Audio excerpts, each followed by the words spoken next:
Hello students, previous lecture में हमने देखा balancing of multiple cylinder engine inline engine. Okay, so पहले हमने थियरी देखी, अब उसके एग्जाम्पल देख लेते हैं। लेकिन ये एग्जाम्पल देखने से पहले आपको जो ग्राफिकल मेथड हमने की थी बैलेंसिंग ऑफ रोटेटिंग मास, ठीक है, मल्टीपल प्लेन, तो वो सब ग्राफिकल मेथड क्लियर होनी चाहिए, क्योंकि ये जो है एग्जाम्पल है उसमें वो मेथड आपको बहुत अच्छी तरह से आनी चाहिए और इसमें उस तरह की 4 हमें पॉलीगॉन ड्रॉ करना पड़ेगा, 3 से 4। ओके, सो पहले वो अगर आपको कंप्लीट आती है तभी आप ये अच्छी तरह से कर पाओगे।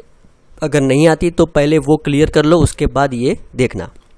Now the intermediate crank of 4 cylinder symmetrical engine which has in complete primary balance are 90 degree. Here there is a correction, 90 degree, it's not a 900, 90 degree to each other and each has a reciprocating mass 300 kg। मतलब कि intermediate crank मतलब A B C D 4 crank है, तो intermediate crank जो है B and सी होगी, ठीक है।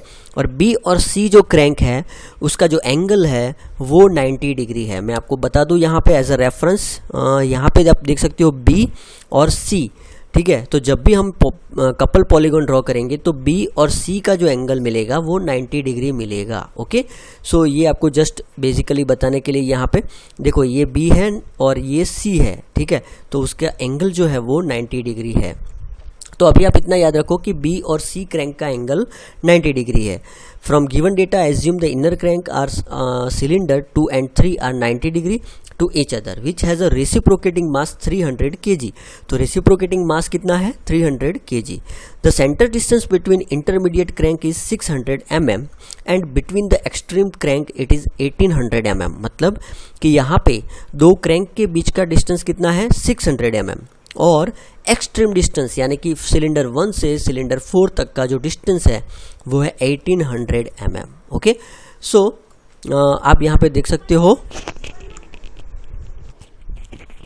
Okay, sorry for disturbance. So यहाँ पे बेसिकली हम देख रहे थे जो दो क्रैंक है उसका डिस्टेंस जो है वो 1800 है, ठीक है।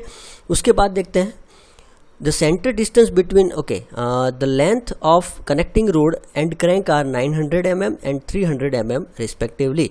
तो यहाँ पे कनेक्टिंग रोड और क्रैंक की लेंथ दी हुई है, जो है connecting rod that is 900 mm and crank जो है वो 300 mm, उसको मीटर में कन्वर्ट कर दिया है। Okay, now calculate the mass is fixed to the extreme crank with their relative angular position। तो हमें जो भी मास नहीं दिए हैं, ठीक है, वो सब फाइंड करने हैं। And also find the magnitude of secondary forces and couple about the centre line of the system. Okay, so जो फोर्स और कपल है उसका मैग्नीट्यूड और डायरेक्शन वो सब हमें फाइंड आउट करना है। If the engine speed is 1500 RPM, यहाँ पे इंजन की स्पीड दे दी है। अब सबसे पहले आपको पॉज करके फिर से ये रिवाइज कर लो क्या दिया है, ठीक है, थोड़ा समझ लो। उसके बाद अब हमें ये जो है ना टेबल वो लेना है। तो टेबल में जो आप देख सकते हो यहाँ पे 1 2 3 4 4 सिलेंडर है, चारों के मास में से यहाँ पे 2 के मास दे दिए हैं, ठीक है। Length of the 300 mm reciprocating mass. Okay, आप देख सकते हो each has a reciprocating mass 300 kg, यानी कि 300 kg जो है वो C और D का मास है, ठीक है। तो यहाँ पे 300 kg C और D का मास है। M1 और M4 हमें फाइंड आउट करना है। आई होप आपको ये समझ में आ गया होगा। सबसे पहला सेंटेंस यहाँ पे देख लो, ठीक है, 300 kg जो है वो यहाँ पे सेकेंड एंड थर्ड का मास होगा और फर्स्ट और फोर्थ हमें फाइंड आउट करना पड़ेगा। अब जो रेडियस है क्रैंक की वो 0.3 मीटर है, तो यहाँ पे 0.333 आ जाएगा सब में, ठीक है। उसके बाद यहाँ पे हमने सेंट्रीफ्यूगल फोर्स फाइंड किया है M × R। सो ये तो आपको पता ही है, आगे हमने सब एग्जाम्पल में किया था M × R। सो ये अकॉर्डिंगली आप देख सकते हो, यहाँ पे कैलकुलेटर लेके बैठ सकते हो और ये सब अपने आप मतलब कैलकुलेशंस कर सकते हो। उसके बाद डिस्टेंस फ्रॉम द RP यानी कि रेफरेंस प्लेन से डिस्टेंस। तो हमने यहाँ पे जो रेफरेंस प्लेन लिया है वो A को लिया है और A से डिस्टेंस जो है वो 600 देन अगेन 600 एंड अगेन 600, मतलब कि 6 देन 12 देन 18, यानी कि 0.6 1.2 एंड 1.8। तो इस तरह से रेफरेंस प्लेन से डिस्टेंस हमें मिल जाएगा। उसके बाद कपल, तो कपल में क्या होता है, हम लेंथ को ऐड करते हैं, रेफरेंस प्लेन से जो लेंथ है उसको ऐड करते हैं कपल। सो MRL, सो 0 देन 54 देन 108, ठीक है, ये M, उसके बाद MR एंड देन L, तो ये तीनों को हमें क्या करना है, मल्टीप्लाई करना है। तो ये जो कपल हमें मिलेगा उसमें आप देख सकते हो एक ही अननोन है, चलो वो बाद में बात करते हैं। उसके बाद थीटा एंगल जो है वो सेकंड और थर्ड का दिया हुआ है, इसको अगर रेफरेंस लेंगे हम, ठीक है, बी को अगर हम रेफरेंस लेते हैं तो सी क्या होगा, 90 डिग्री, यानी कि अगर हम बी को एज अ रेफरेंस लेते हैं तो सी जो है वो 90 डिग्री होगा। क्यों 90 डिग्री होगा वो मैंने आपको प्रॉब्लम में बता दिया है कि cylinder 2 and 3 are at 90 degree, तो 2 अगर रेफरेंस प्लेन लेंगे तो 3 जो है वो 90 डिग्री हमें लेना पड़ेगा, ठीक है। तो अगर 2 यहाँ पे लेते हैं तो यहाँ पे ये क्या होगा, 3 होगा, तो ये 2 और 3 का एंगल क्या होगा, 90 डिग्री, और 2 का हम लेंगे 0 डिग्री और 3 का हम लेंगे 90 डिग्री। ओके, तो होप आपको ये समझ में आया होगा। ओके, नाउ चलते हैं नेक्स्ट। तो θ1 और θ4 हमें फाइंड आउट करना है। अब यहाँ पे ये थोड़ा नया है, सेकेंडरी क्रैंक एंगल जो है ना 2θ, तो यहाँ पे ये जो है उसका डबल कर दो, 2θ1 ये 0 आएगा, देन ये 90 है तो 180 हो जाएगा और ये 2θ4 हो जाएगा। यानी कि जब भी हमें यहाँ पे θ1 और θ4 मिलेगा तब यहाँ पे उसका डबल कर देना है, ठीक है।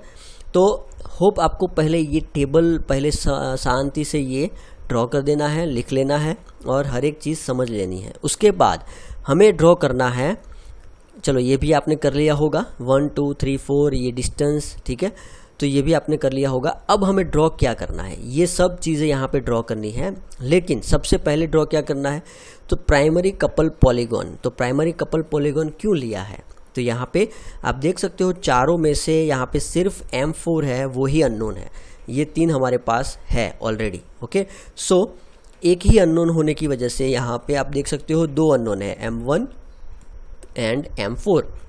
सो यहाँ पे एक ही अननोन है, तो एक ही अननोन होने की वजह से यहाँ पे आपको ये लेना पड़ेगा कपल, ठीक है। तो सबसे पहले अगर हम बात करें तो B और C, तो यहाँ पे जो लाइन आएगी ये B होगी और यहाँ से वर्टिकल लाइन आएगी वो C होगी, और उसके बाद जो ये मिलेगा वो हमें मिलेगा θ4, ठीक है।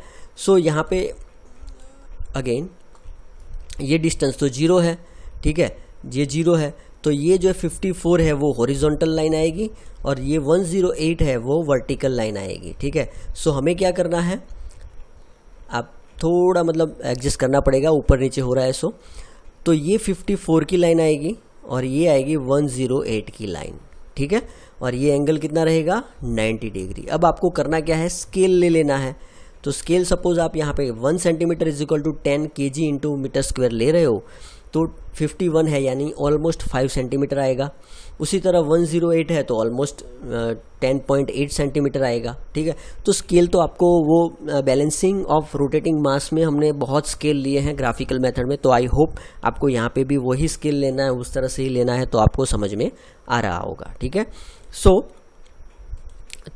ओके, सो यहाँ पे स्केल लेके हमें ये लाइन ड्रॉ कर देनी है। ये 2 लाइन अगर आप फाइंड आउट कर दोगे, ठीक है, 54 एंड 108, तो आपको ये पॉइंट मिलेगा, और ये पॉइंट जब है इसको ज्वाइंट करोगे तो आपको यहाँ पे जो है पॉइंट 54 M4, ठीक है।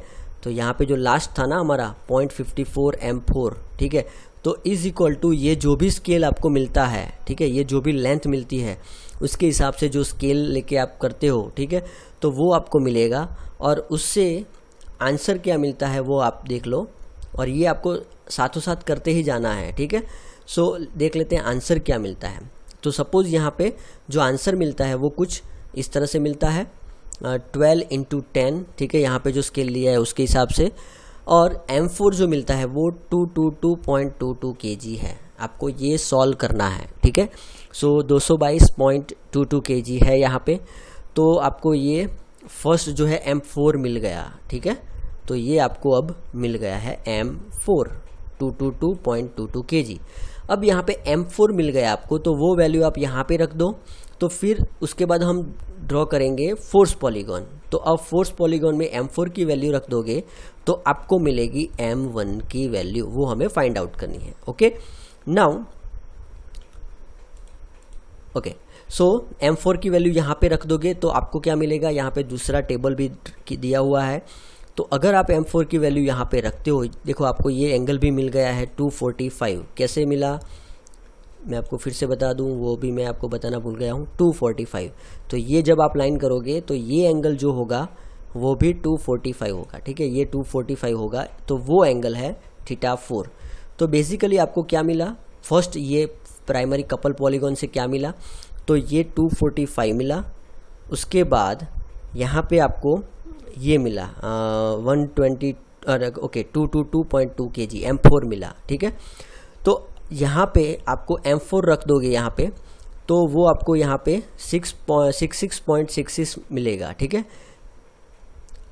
ओके, सो आप यहाँ पे, चलो वो टेबल में सब दिया था इसीलिए पता नहीं चल रहा था, तो आप यहाँ पे M4 रख दोगे तो आपको ये वैल्यू मिल जाएगी, वो थी 66.66। ओके, तो यहाँ पे देख लेते हैं। ओके, यहाँ पे वो 6.66 दी है। ओके, सो इतना हो गया। उसके बाद आपको क्या करना है, फोर्स पॉलीगॉन ड्रॉ करना है। तो अब ये 4 वैल्यू आपके पास है, ठीक है। तो उसमें ये 90 है, B और C 90 है, और थर्ड जो है वो भी आपको यहाँ पे फाइंड आउट आप कर सकते हो और वो आपको मिल जाएगी, ठीक है, जैसे मैंने आपको बताया। नाउ तो अब फोर्स पॉलीगॉन में क्या किया है उन्होंने, पहले लिया है B का 90, देन C का अगेन 90, ठीक है, और यहाँ पे 66.66 की जो लाइन थी ये वाली, ठीक है, वो बिल्कुल इसके पैरेलल, ये लाइन के पैरेलल, यानी कि ये जो एंगल है, अगर हॉरिजॉन्टल से ये एंगल लेंगे तो ये मिलेगा 245। ओके, सो 245 यानी कि इसकी पैरेलल लाइन होगी, ये लाइन है, उसकी पैरेलल लाइन ये होगी, ठीक है। तो जब आप वो पैरेलल लाइन ड्रॉ करोगे तो आपको यहाँ तक आएगा। उसके बाद आपको ये फाइंड आउट करना है, ये लाइन, और ये लाइन फाइंड आउट करोगे तब आपको मिलेगा M1, ठीक है। सो 0.3 M1 जो यहाँ पे अननोन था, 0.3 M1 जो अननोन था वो आप यहाँ से फाइंड आउट कर सकते हो। ओके, सो यहाँ से आप 0.3 M1 था वो आप यहाँ से फाइंड आउट कर सकते हो, और उसकी भी वैल्यू आती है 222.22। कोइंसिडेंस से उसकी भी वैल्यू सेम आ रही है 222.22। Okay, so basically M1, M4 and यहाँ पे एंगल भी हम फाइंड आउट कर सकते हैं 210। ओके, तो ये एंगल भी हमने फाइंड आउट कर दिया है। तो अब चारों के एंगल हमें मिल गए, ठीक है। फिर से बता दूं आपको, चारों के एंगल हमें मिल गए हैं। ओके, सो 0 90 डिग्री और θ4 हमने मिला कपल पॉलीगॉन में, दैट इज़ 245, और θ1 हमें मिला ये फोर्स पॉलीगॉन में, ठीक है। तो θ1 फोर्स पॉलीगॉन में हमें मिल गया यहाँ पे, और वो होता है 210। सो बेसिकली हमने जो वैल्यू फाइंड की उसको मैं यहाँ पे राउंड करके बता रहा हूँ, फोर्स पॉलीगॉन और कपल पॉलीगॉन दोनों को मिला के। तो ये M1 और यहाँ पे M4, ये सब वैल्यू हमने फाइंड आउट कर दी, ठीक है। अब हमें यहाँ पे इसका सेकेंडरी क्रैंक एंगल लेना है, ठीक है। तो मेरे ख्याल से अब आपको इतना करना चाहिए। उसके बाद ये जो सेकंड जो है ना, ये 3 डायग्राम वो हम नेक्स्ट लेक्चर में देखेंगे। पहले आप ये कंप्लीट कर लो। ये 3 डायग्राम जो है, देखो ये दोनों डायग्राम तो हमने कर लिए। अब ये थर्ड डायग्राम है, वो उसको क्या करना है आपको, तो ये सेकंड क्रैंक है, उसके बाद थर्ड क्रैंक जो कि 90 डिग्री है, उसके बाद फर्स्ट क्रैंक जो कि 210 डिग्री है, उसके बाद फोर्थ क्रैंक जो कि 245 डिग्री है। तो ये चारों क्रैंक आपको ड्रॉ कर देना है, ठीक है। तो ये 3 डायग्राम आपको ये लेक्चर में कंप्लीट करने हैं, और बाकी के 3 डायग्राम है वो हम नेक्स्ट लेक्चर में देखेंगे कल, ठीक है। तो ये बाकी के 3 डायग्राम है वो आपको नेक्स्ट लेक्चर में मैं बताऊंगा, ठीक है। पहले ये 3 डायग्राम ड्रॉ करने हैं, बहुत मतलब आप घंटा 1.5 घंटा, ये पहला एग्जाम्पल है तो लग सकता है, आराम से लग सकता है, ठीक है।